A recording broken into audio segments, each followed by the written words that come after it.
Coming to you live from WDLJ News is Linda Johnson with her breaking story on Hinduism.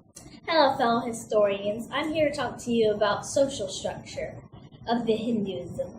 The caste system in Hinduism originated with the Aryan people and their religion. In the Aryan caste system, there were thousands of castes, one for each job a person could have. Aryans organized these castes in order of importance. The Hindus grouped these thousands of castes into 4 categories. The first category was called Brahmin. The Brahmin were the priests and academics. The second was called Kshatriya, or the warriors and kings. The third was called Vaishya, or landowners, farmers, and merchants. The fourth was called Shudra, or the commoners, peasants, and servants. The Shudra were the lowest class in the caste system.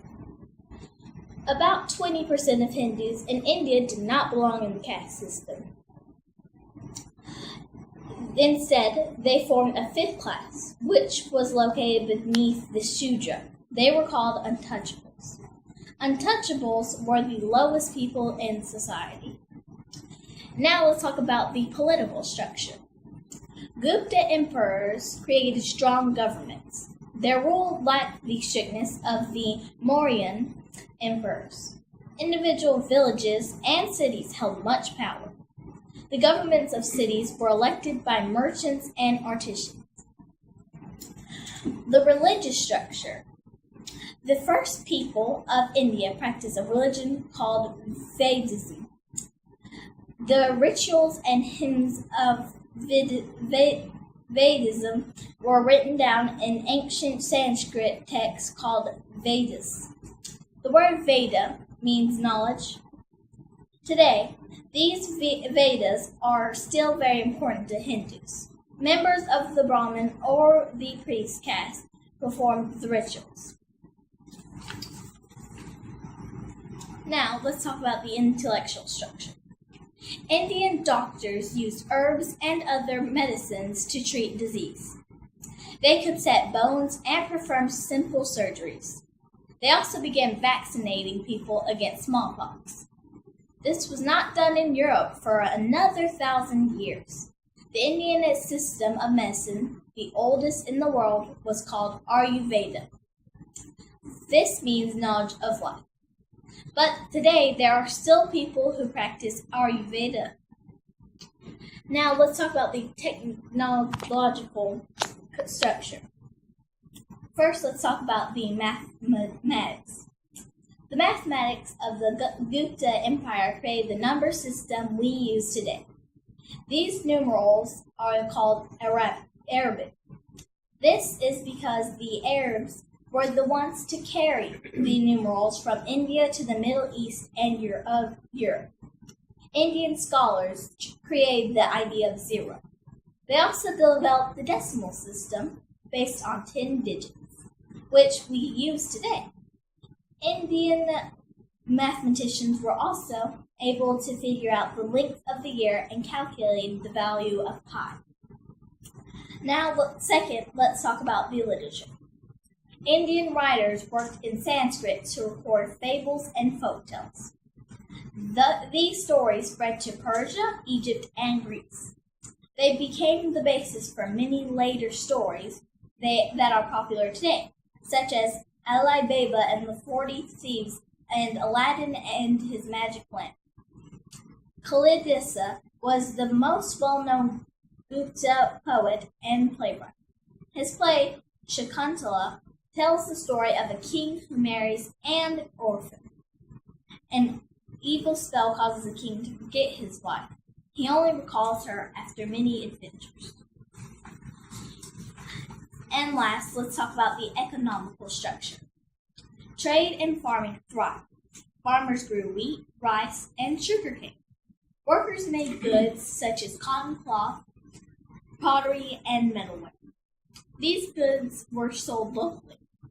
They were also traded with African, Asian, and Middle Eastern merchants. The Gupta Empire profited from this foreign trade. People of the Gupta Empire also enjoyed foreign goods such as silk from China. Well, that's all. But now let's go to Delsin Johnson with his breaking story on Buddhism. Now, let's talk about Buddhism's social structure. After the Buddha died, his followers tried to carry on his mission. Some became wandering holy men, others formed monasteries. These religious communities were run by monks and nuns. These followers studied and practiced the Buddha's teachings. In this way, they helped turn Buddhism into a formal religion. Next, let's talk about Buddhism political contributions. Ashoka was tolerant of all religions, but he devoted himself to Buddhism.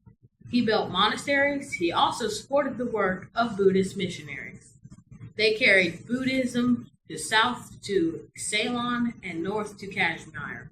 Later, missionaries traveled with traders to more distant parts of Asia, such as China, Korea, and Japan.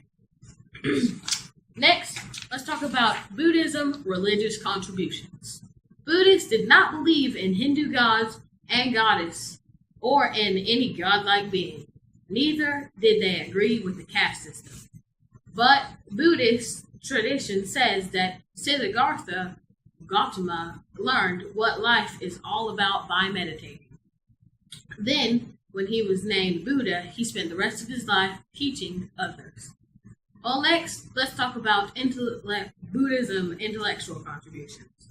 Buddhists believe in reincarnation. The Buddha said that the goal of life should be to escape the endless cycle of rebirth and end personal suffering. Buddhists call this nirvana. The Buddha taught the following of the Eightfold Path was the way to achieve nirvana. They also believed in karma, which was whatever happened to you in this lifetime would affect you in the next lifetime. Next, let's talk about Buddhism technology contribution or structure. Buddhists made the great footprints, and these footprints point toward the great power of the ruler they belong to. It was believed that the great power was not just because of the man himself, it was because of the belief spread under his family's rule. The supposed footprints belonged to the Chandragupta Mauryan. Mauryan was the founder of the Mauryan Empire. Next, let's talk about Buddhism economical contributions. Buddhism thrived in all those lands. Later, it also became popular in the United States and other Western countries. In India, however, it faded. Today, only a tiny fraction of Indians are Buddhist. This concludes our series on Hinduism and Buddhism. It's Delsin Johnson signing off. Good night.